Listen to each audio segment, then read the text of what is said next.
Hello, hello, hello, and welcome to Authentic Truths with me, Lisa.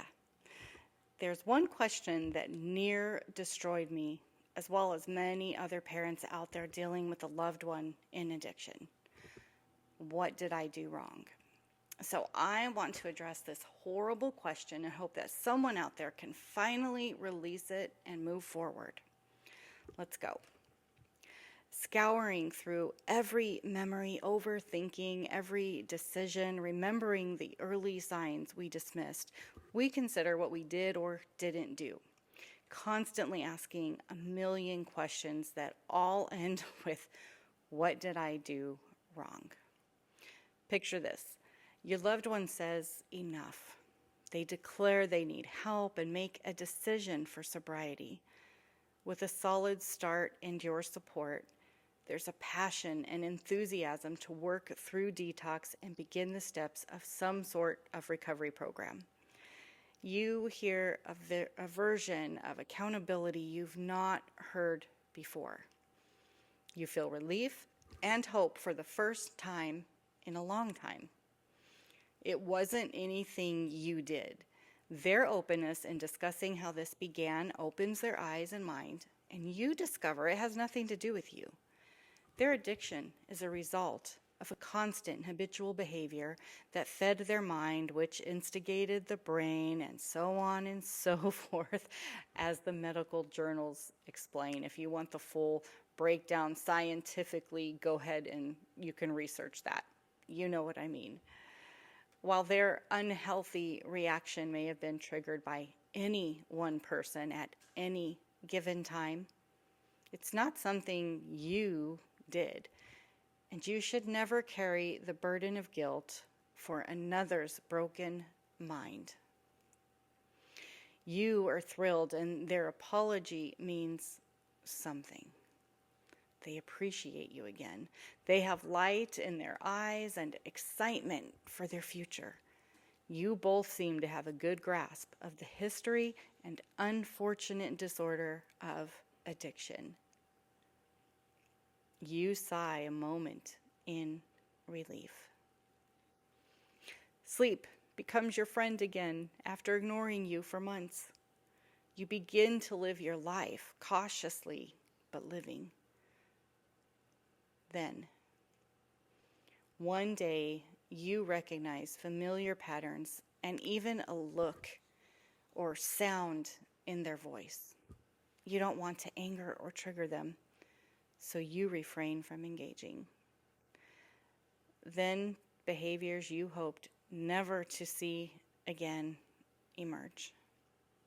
Like a snake, they slither back into your world. And you know, with every beat of your broken heart, it's back. And you ask, what did I do wrong?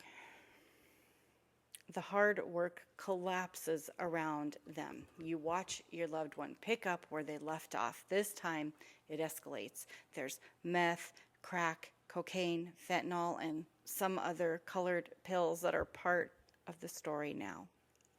You beg them to get help. Watching everything they had disappear. Families, children, homes, jobs, their health, their freedom. You plead through your sorrow and your fears. Please get into treatment. I'll drive you. I'll be there through it all. I will support you. And as they refuse to get help, you keep begging. They refuse over and over. Eventually, you stop begging. You watch them self-destruct again. Jail, prison, detox, rehab, and you release the sigh of a million fears that only comes with silence. Loved ones go missing for days, weeks, or years. You hear about them sleeping in trap houses, motels, on bridges, in train stations, in tents, and in cars. You send food when they ask. You pay for hotel rooms, all for misplaced hope that pouring out financially will stabilize the situation and return them to you. But then you see the insanity in your efforts. You do those things to remind them of your love.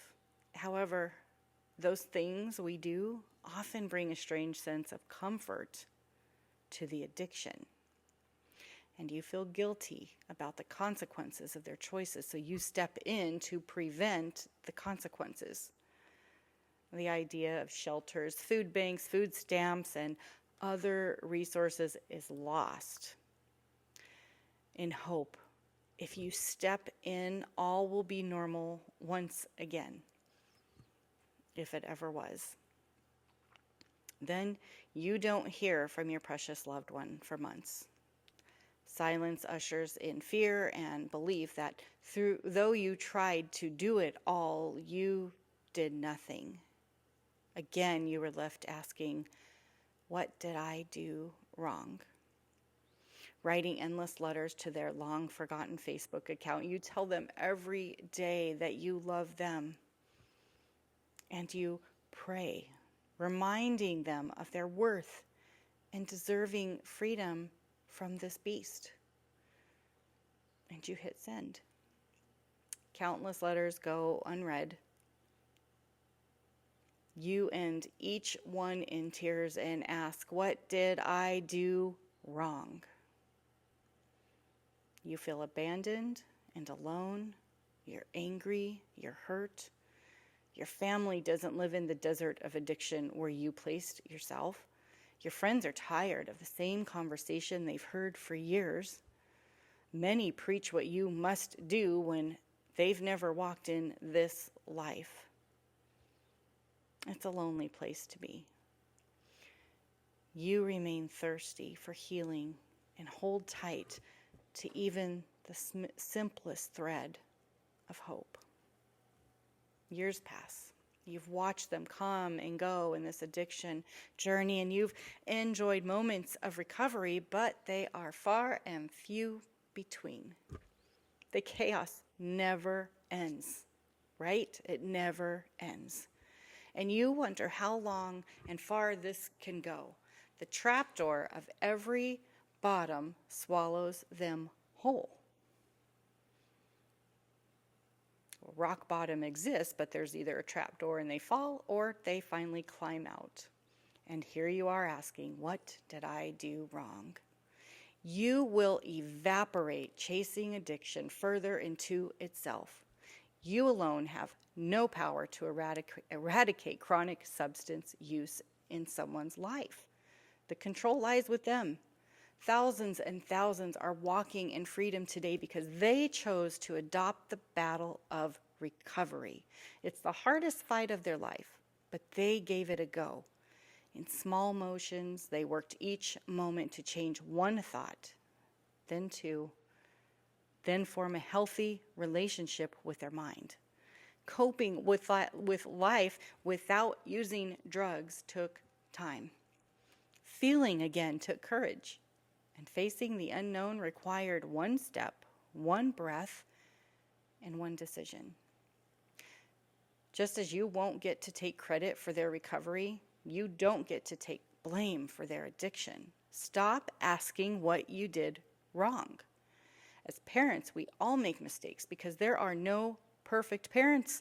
I repeat, there are no perfect parents. There's only one perfect love, Jesus. And we aren't him. You are free to leave the toxic habit behind.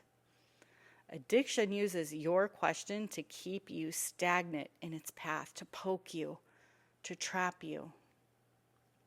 As long as we keep asking what we did wrong, our regret and guilt will feed the beast.